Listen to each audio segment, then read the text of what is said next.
जी हमारा आज का लेक्चर जो है वो नाइव बायेसियन एल्गोरिथम के बारे में है। इसको समझने के लिए पहले आपको कंडीशनल प्रोबेबिलिटी समझना है कि कंडीशनल प्रोबेबिलिटी क्या चीज़ है। कंडीशनल प्रोबेबिलिटी एक्चुअली किसी इवेंट के अकरिंग के लाइवलीहुड को या चांस को कहते हैं। लेकिन इसके साथ एक कंडीशन है कि जो इससे पहले इवेंट और आउटकम हुआ है उसको आप कंडीशन कर लेते हैं। फॉर एग्जांपल अगर छतरी का लेके जाना कंडीशन है बारिश के होने से, if you are going with an umbrella then given that it's raining outside, अगर बाहर बारिश हो रही है तो छतरी लेके जाते हैं क्योंकि बारिश हो रही है। तो ये एग्जांपल है कंडीशन प्रोबेबिलिटी की है।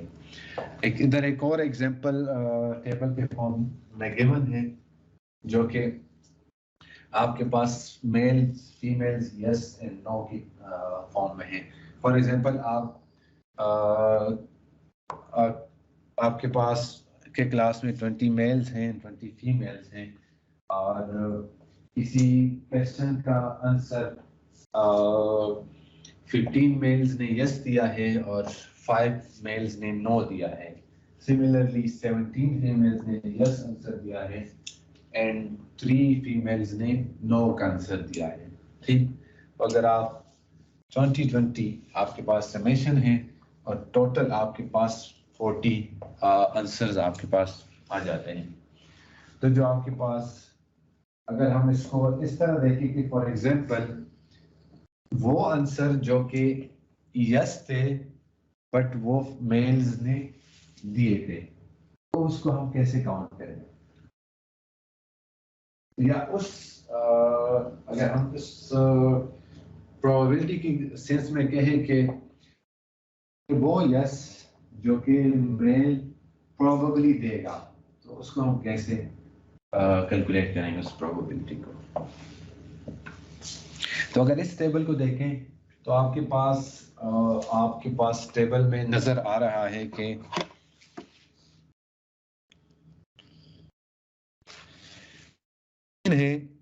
मेल्स ने 15 यस कहे हैं, जो मेल भी है और जो यस भी है, आपने उस पॉइंट को देखना है। Divided by probability of male या रेशियो ऑफ मेल, ठीक हो गया, पोर्शन ऑफ मेल, तो जो कि आपके पास 20 है, तो जो आपके पास आंसर है वो 15/20 आएगा। ठीक हो गया, तो फिर 15/20 इसकी प्रोबेबिलिटी है फॉर एग्जांपल कि एक क्वेश्चन का आंसर यस आएगा और उसमें केवल कि वो मेल देगा। ठीक हो गया, तो कंडीशनल प्रोबेबिलिटी इसको कहते हैं। इसको अगर आप वेन डायग्राम से देखें तो ये इस तरह होता है कि अगर आपके पास ये intersection area, actually intersection area होता है जो कि आपको probability of A and B जो कि कंबाइन दे रहा होता है आपको। ठीक हो गया, जिसमें यस एंड बी को अगर आप कहें यस इंटरसेक्शन मेल, तो इस एरिया को as probability of A intersection B भी कहते हैं। And then probability of B, इसका जो सिंबल होता है वो इसको इस तरह डिनोट करते हैं। इसको हम इस तरह डिनोट करते हैं, probability of A given B, A given B, इसको इस तरह हम पढ़ते हैं। तो इसका जो फॉर्मूला है वो probability of A and B divide by probability of B. जो भी टर्म गिवन होगा उसको पे आपने डिवाइड करना है, सिंपल। अगर मैं इसको इस तरह लिखूं तो ये क्या होगा? तो इसका फॉर्मूला क्या होगा? पी ऑफ बी की बजाय डिवाइडेड बाय ये डिवाइड बाय पी ऑफ ए हो जाएगा। तो जो भी गिवन होगी उस पर आपने डिवाइड करना है, probability of combine divide by probability of given one, क्योंकि वो गिवन हो गया आपके पास। तो ये कंडीशनल प्रोबेबिलिटी का कॉन्सेप्ट है जो कि मैं रिवाइज करना चाहता था। सिमिलरली अगर हमारे पास एक रिकॉर्ड हो टेनिस का, ये टेनिस प्लेइंग का रिकॉर्ड है हमारे पास, जिसमें हमारे पास मुख्तलिफ outlook, temperature, humidity, wind and the end result either play और नॉट, मुख्तलिफ कंडीशन है जो कि टेनिस पे अफेक्ट कर रही है कि टेनिस होगा या नहीं होगा। तो अगर आप इस टेबल को देखें, एंड पे आपको बता रहा है कि प्ले या नो प्ले। तो प्ले और नो प्ले वो कुछ चीज़ों के पे इफेक्ट हो रहा है, कंडीशंस हैं कि आउटलुक सनी है, टेम्परेचर हॉट हो, ह्यूमिडिटी हाई हो, विंड वीक हो, but no play because temperature hot है, ह्यूमिडिटी है, तो और उस वजह से जो है आपका सर चकरा सकता है, आप ना खेलो। सिमिलरली रेन हो रहा है, माइल्ड है, टेम्परेचर ह्यूमिडिटी हाई है, विंड वीक है, बट हम खेलेंगे टेनिस। फॉर एग्जांपल उन्होंने कुछ अरेंजमेंट की होगी, छतरी रखी होगी या इंडोर होगा या कुछ होगा, बट आप इसको ना देखें, आप जस्ट कॉन्सेप्ट को समझने की कोशिश करें। ठीक हो गया। इन्होंने कंडीशन लगाई है कि तो जैसे लास्ट वाला देखें, रेन है, टेम्परेचर माइल्ड है, ह्यूमिडिटी हाई है और विंड जो है वो स्ट्रॉन्ग है, तो उस वजह से वो टेनिस नहीं प्ले कर रहा है। तो ये मुख्तलिफ कंडीशन है जो कि एक टेनिस की गेम को अफेक्ट कर रहा है। तो अगर हम इस टेबल को देखें और फिर एक क्वेश्चन रेज करें कि today is sunny, mild temperature और high humidity and strong wind, तो will he play tennis today? तो इसको हम टेबल के थ्रू देखना है और कंडीशनल प्रोबेबिलिटी के थ्रू देखना है कि क्या ये खेलेगा या नहीं खेलेगा। क्यों? अगर आप देखें सनी, माइल्ड, हाई, स्ट्रॉन्ग, इसमें आप सर्च करेंगे फिर ये कितना मुश्किल है। सनी को आप देखेंगे, फिर माइल्ड किधर है, सनी माइल्ड ये है, टेम्परेचर, तो आपको ढूंढना पड़ रहा है इस टेबल में कि ये कंडीशन कहाँ पे आपके पास हो रही है। इस टेबल को आप देखेंगे, देन आप डिसाइड करेंगे कि यस वो प्ले करेगा या नहीं करेगा। So how can you predict his tennis playing? Let's use probability. तो जो हमारे पास टेनिस की probability है वो हमारे पास क्या है? Probability yes, given that sunny, mild, high, strong. Probability no, given that sunny, mild, high, strong. ये आपके पास दो probability, अगर आप इन दोनों को सम करेंगे तो आपके पास probability ये वाली आएगी, सिंपल ये वाली। ठीक,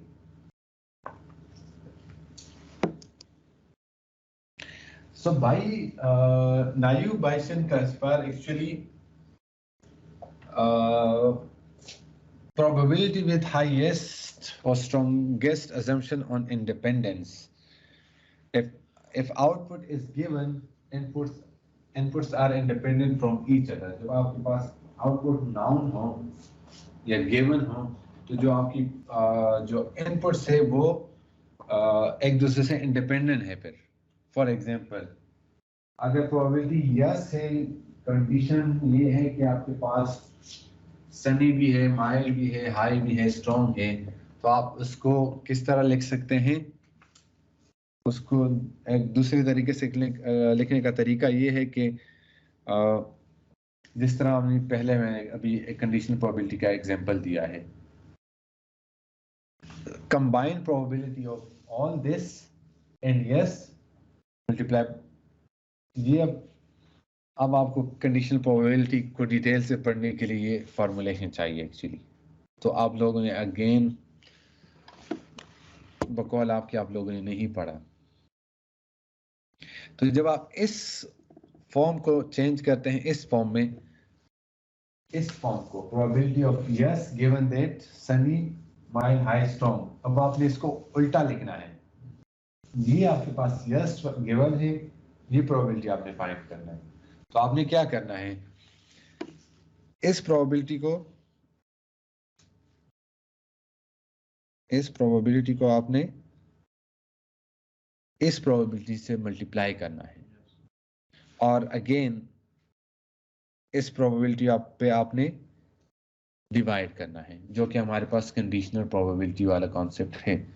इसको आप फॉर एग्जांपल आप कैसे लिखेंगे, इसको मैं पी वाई और इसको मैं जस्ट बी कहता हूं, तो P Y intersection B and P of B, ठीक हो गया। अब आपके पास ये चीज आ गई, इसका मतलब ये है कि वो प्रोबेबिलिटी जिसमें y भी हो और b भी हो, तो इसको आप इस तरह भी लिख सकते हैं कि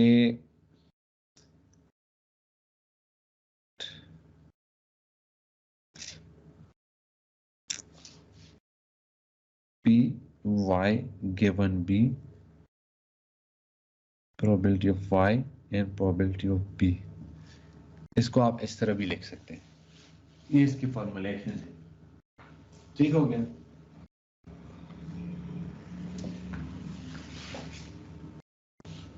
इसको आप ऐसे भी लिख सकते हैं, जस्ट जो आपके पास b है इसको मैंने b कह दिया, इसी तरह लिखा हुआ, हाँ इस तरह लिखा हुआ, जस्ट मैंने इसको सिंप्लीफाई किया। तो ये कंडीशनल प्रोबेबिलिटी की डिफरेंट रिप्रेजेंटेशन है जो कि यूज होती है, ठीक हो गया। सिमिलरली जो नो वाली कंडीशन है हम इसको भी इस तरह लिख सकते हैं। तो एक्चुअली ये जो नाइव बायसेंट क्लासिफिकेशन है ना, ये पूरा जो है वो कंडीशन प्रोबेबिलिटी के इर्द-गिर्द घूम रहा होता है, ठीक हो गया। तो आप लोगों ने अगर ये लेक्चर आज पूरा खत्म नहीं होता तो आप लोगों ने कंडीशनल प्रोबेबिलिटी पढ़ के आनी है नेक्स्ट टाइम, और वो भी डिटेल तरीके से।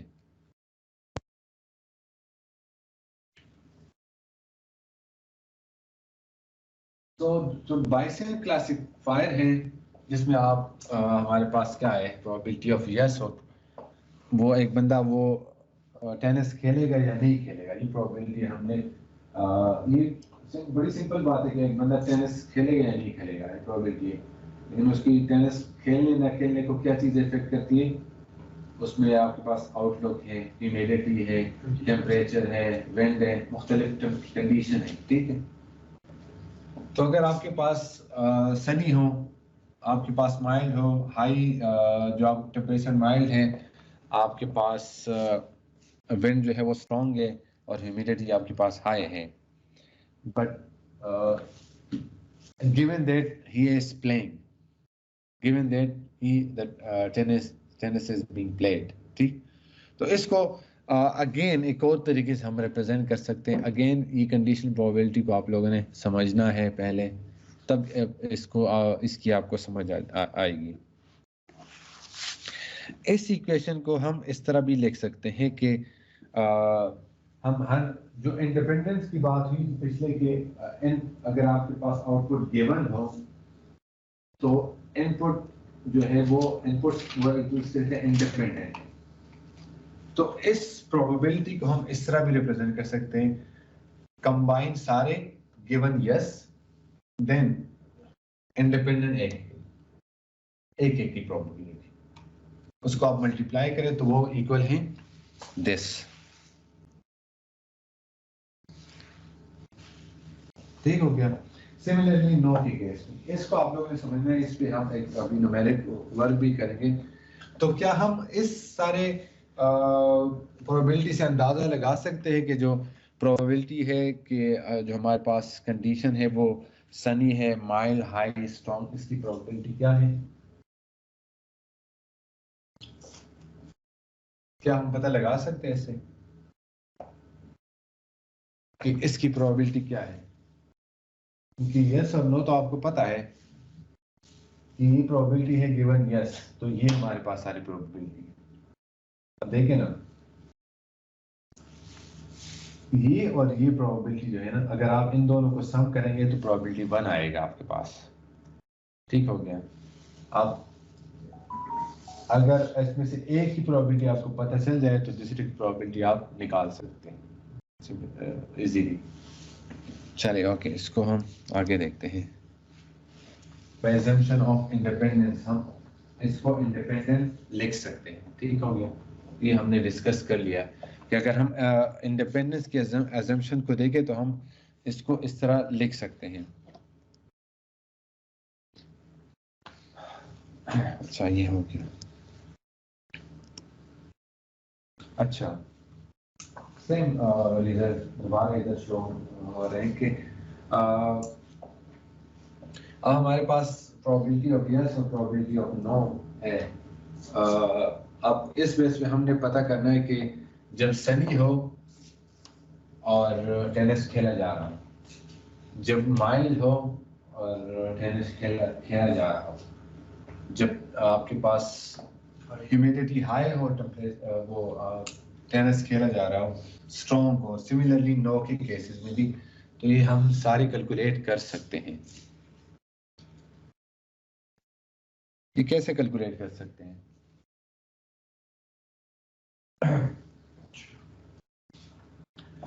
अगर आपके पास इस इक्वेशन को हम इस फॉर्म में लिख सकते हैं, ये बात तो क्लियर है आपको। पी एस है given that Sunny mild high strong, तो आपने उसको इंडिपेंडेंट प्रिंसिपल के थ्रू उसको इंडिपेंडेंट लिख दिया। ओके, कंडीशनल प्रोबेबिलिटी के प्रिंसिपल है, आप वो पढ़ भी लें, ठीक हो गया। अब आपके पास ये जो प्रोबेबिलिटी है ये आप टेबल से आसानी से निकाल सकते हैं। प्रोबेबिलिटी ऑफ यस क्या है? जितने भी यस है आपने क्या करना है, उसको सम करना है और टोटल नंबर ऑफ उससे डिवाइड करना है, तो आपके पास प्रोबेबिलिटी ऑफ यस आ जाएगी। कितना सिंपल है ये।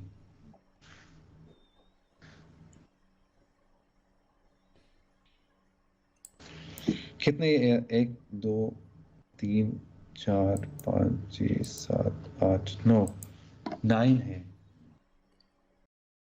और बट सर हमारे पास ऐसी केस भी तो है जिनमें ये चारों है ही नहीं। क्या नहीं है? और ऑल यस को देखना है आप, हम सिर्फ ये प्रोबेबिलिटी देख रहे हैं ना। प्रोबेबिलिटी पी एस क्या है, पी नो क्या है, क्योंकि हमें ये प्रोबेबिलिटी चाहिए ना। ठीक है, इसके थ्रू हम और दूसरी प्रोबेबिलिटी निकालेंगे। हम यूं कह लें कि आउटपुट से इनपुट की तरफ जा रहे हैं। तो अगर आप देखें प्रोबेबिलिटी ऑफ यस क्या है, 9 ओवर 14। जो यस है वो टोटल जो आपके पास रिजल्ट उसमें 9 टाइम यस आया हुआ है, और जो टोटल आपके पास आउटकम है वो 14 है। तो जो प्रोबेबिलिटी ऑफ यस है वो 9/14 है आपके पास, टेबल से आप देख सकते हैं। देन जब आपके पास अब टोटल, अच्छा अब ये प्रोबेबिलिटी आ गई ना, देखें प्रोबेबिलिटी ऑफ सनी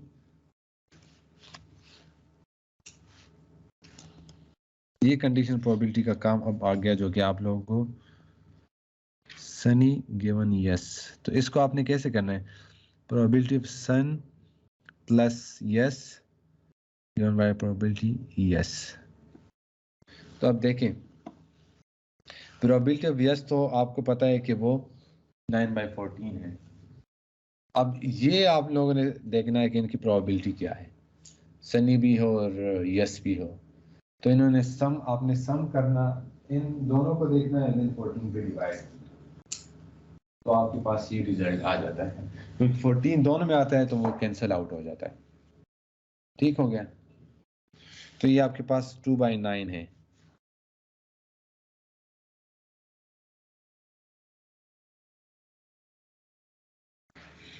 आप या इसको आप यू देख लें, सनी भी है और यस भी है। तो अगर आप इस टेबल को देखें, sunny no no, sunny no, sunny yes, sunny yes, तो 2 है, 2 है, एंड देन टोटल आपके पास 9 यसेस है। ये इसकी प्रोबेबिलिटी होगी।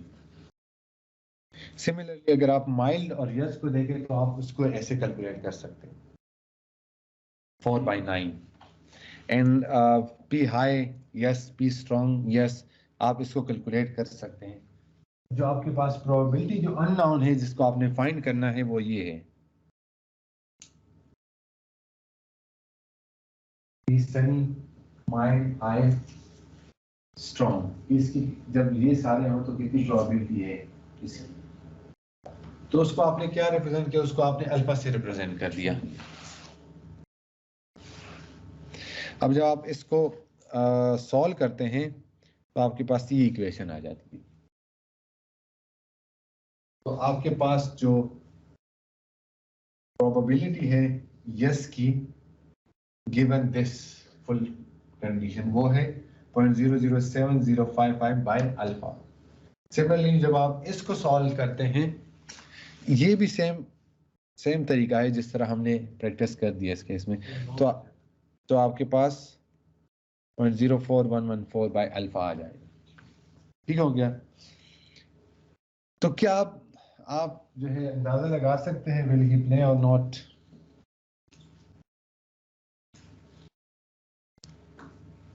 तो आप पहले आप अल्फा की वैल्यू तो कैलकुलेट कर लें।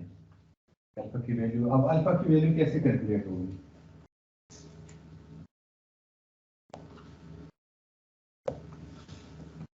जैसे मैंने पहले कहा कि ये प्रोबेबिलिटी और ये प्रोबेबिलिटी जब ऐड होगी तो यस बाकी सेम है, यस और नो है, दोनों के जवाब यस और नो को जब सम करेंगे तो आपके पास 1 आ जाएगा। तो ये प्लस ये जब आप करेंगे तो इक्वल टू 1 होगा। तो इस इक्वेशन से आप अल्फा की वैल्यू निकाल सकते हैं कि probability of being sunny mild high strong on one time in a अच्छा अगेन किया भी है। ठीक हो गया। तो जब probability of yes and probability of no given all the condition, ये दोनों कंडीशन दोनों में सेम है तो इनकी समेशन हमेशा 1 आएगी। डिसीजन क्योंकि बाइनरी है ना, या यस होगा या नो होगा, तो दोनों को सम करेंगे तो प्रोबेबिलिटी हमारे पास हमेशा प्रोबेबिलिटी की समेशन हमारे पास हमेशा 1 आएगी। ठीक हो गया। तो जो अल्फा की वैल्यू है वो आपके पास, या जो आपके पास डिजायर प्रोबेबिलिटी है वो 0.048195। तो जो प्रोबेबिलिटी है वो बहुत कम है। प्रोबेबिलिटी हमें बता रही है कि he might not play। ठीक हो गया।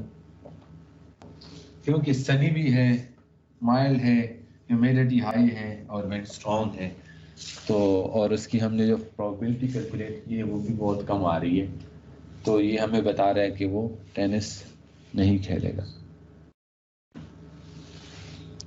तो ये नई बायसियन क्लासिफायर हैं जिसको ABC भी कहते हैं, और उसके लिए ज़रूरी है कंडीशनल प्रोबेबिलिटी का समझना। कंडीशनल प्रोबेबिलिटी और इंडिपेंडेंट या इंडिपेंडेंस। जी समझ आ गई किसी को? अगर नहीं आई तो भी पूछ लें। जी जी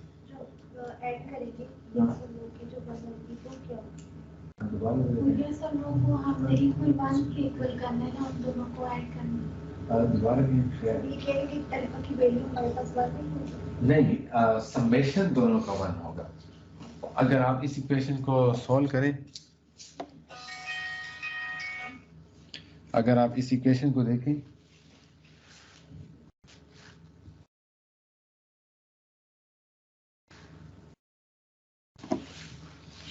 तो एक इक्वेशन आपके पास यस क्या आया था, इस प्रोबेबिलिटी ये आई थी ना, प्लस ये प्रोबेबिलिटी ये आई थी।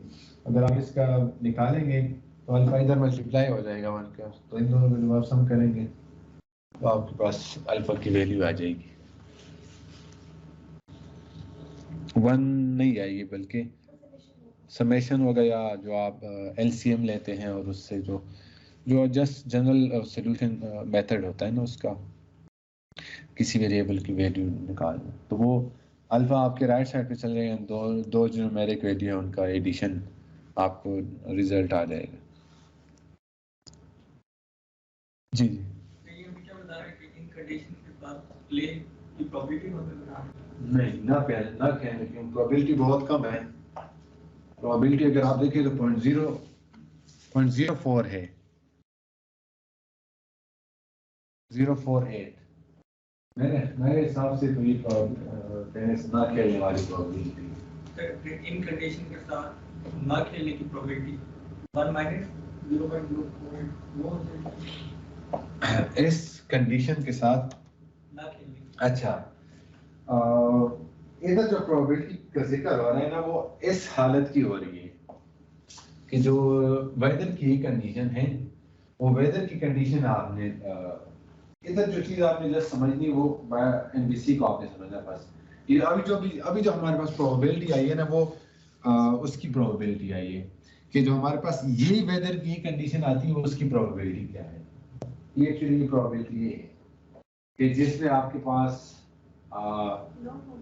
आउटलुक स्ट्रॉन्ग हो, सनी हो, जो आपके पास टेम्परेचर माइल्ड है और ह्यूमिडिटी काफ़ी हाई है और आपके पास विंड भी काफ़ी स्ट्रॉन्ग है, तो ऐसा जो वेदर हो उसकी प्रोबेबिलिटी क्या है अकॉर्डिंग टू दैट टेबल।